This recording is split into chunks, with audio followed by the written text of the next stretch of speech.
जिकडं बघन तिकडं का नाही नुसतीच लाईट चमकत होती.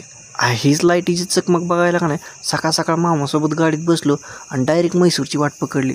सणाना पिरिरी करीतच का नाही म्हैसूरला संध्याकाळी 7 वाजेपर्यंत पोचल्या म्हैसूर पॅलेसचं लाईटीचं असलं दर्शन झालं का नाही, डोळं नुसतं चमकतच होतं. हे डोळं चमकत घेऊन रात्री झोपलो आणि सकाळच्याला पहिलं उठून चर्चची गाठ पकडली.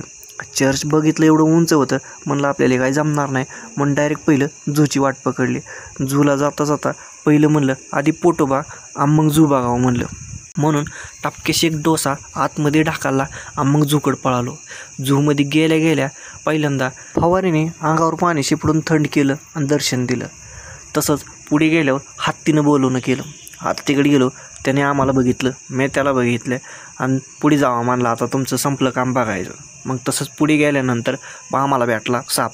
हे साप बघून का नाही ॲनाकोंडा पिक्चरची आठवण झाली. एवढा रट्ट्याच्या रट्ट्या साप होता का नाही.